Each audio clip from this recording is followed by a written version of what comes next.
Kita sering mendengar istilah luka kontaminasi, luka kolonisasi, dan luka infeksi. Apa bedanya? Dan bagaimana cara penanganannya? Yuk, simak video ini sampai habis.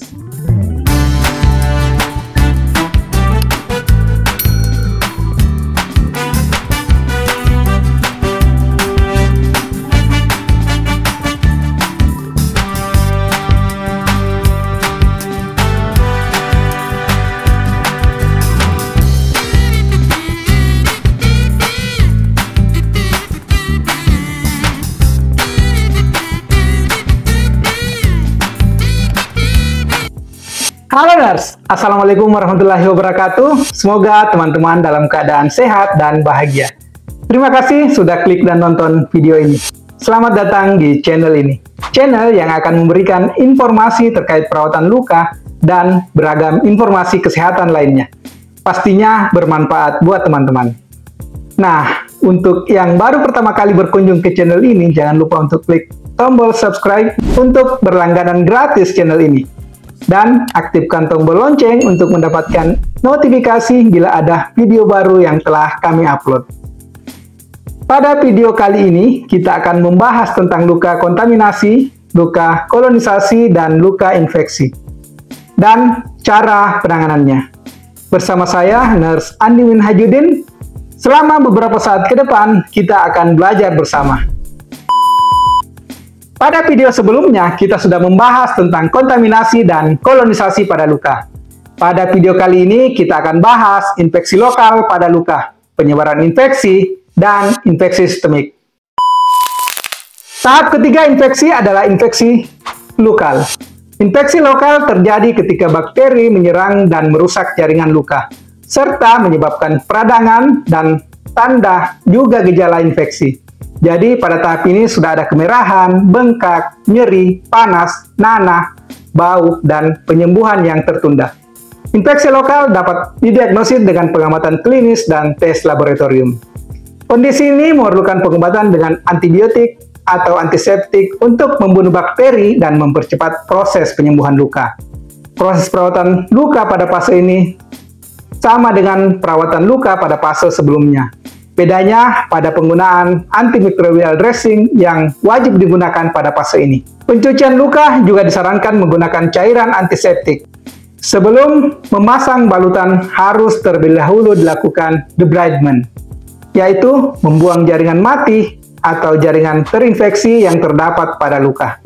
Tujuannya untuk mengatasi infeksi lokal. Beberapa teknik debridement yang dapat dilakukan diantaranya mechanical, CSWD, biological, atau yang lainnya.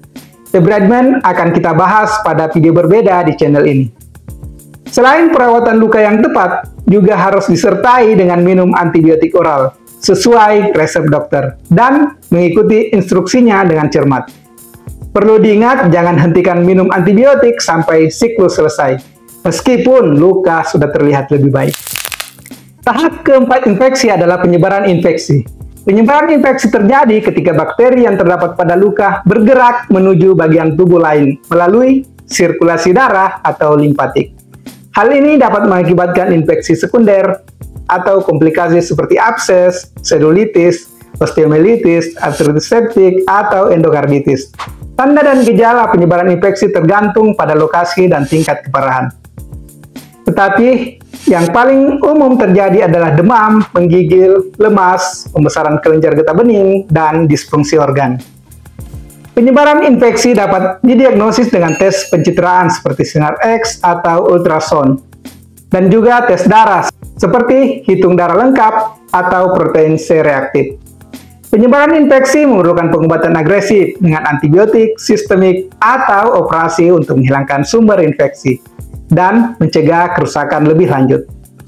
Untuk mengobati penyebaran infeksi, pertolongan medis harus didapatkan sesegera mungkin pada kasus ini. Rujukan ke rumah sakit diperlukan pada fase ini untuk mendapatkan antibiotik intravena atau dilakukan tindakan operasi.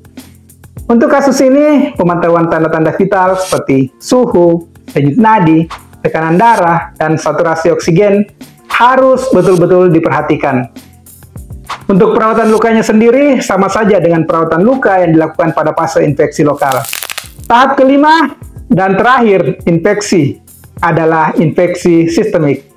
Ini adalah ketika bakteri mengalahkan sistem kekebalan tubuh kita dan menyebabkan respon inflamasi yang parah, yang bisa kita kenal dengan sepsis. Sepsis adalah kondisi yang mengancam jiwa yang dapat menyebabkan gagal organ, shock, dan kematian.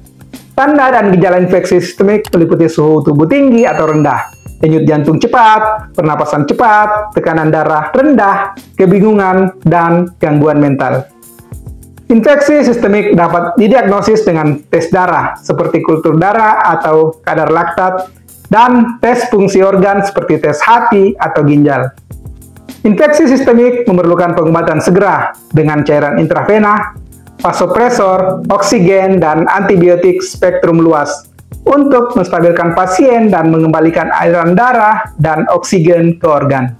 Untuk mengobati infeksi sistemik, Anda harus memanggil bantuan darurat dan melakukan bantuan hidup dasar bila diperlukan. Pertahankan kondisi pasien agar tetap hangat dan nyaman, serta tenangkan sampai bantuan tiba. Ingat, jangan memberi pasien apapun untuk dimakan dan diminum, karena ini dapat menyebabkan muntah atau aspirasi. Jadi, kesampingkan dulu perawatan lukanya. Segera dapatkan pertolongan medis. Itu dia tahapan infeksi pada luka yang sudah kita bahas pada video kali ini. Kontaminasi, kolonisasi, infeksi lokal, penyebaran infeksi, dan infeksi sistemik. Semoga konten ini ada manfaatnya. Bila teman-teman memiliki pertanyaan atau ingin berbagi pengalaman, silahkan tinggalkan di kolom komentar. Dan yang ingin konsultasi terkait perawatan luka, silakan DM via Instagram @nurse.andi. Jangan lupa untuk mengikuti kami juga di sosial media lainnya. Link ada di deskripsi video ini. Jika teman-teman merasa video ini bermanfaat, silakan like, komen, serta share ke media sosial teman-teman, agar yang lain juga dapat mendapatkan manfaat dari video ini. Jangan lupa juga untuk subscribe channel ini dan nyalakan notifikasinya, agar tidak ketinggalan informasi berharga lainnya. Terima kasih sudah nonton video ini sampai habis. Sampai jumpa di video selanjutnya. Wassalamualaikum warahmatullahi wabarakatuh. See you!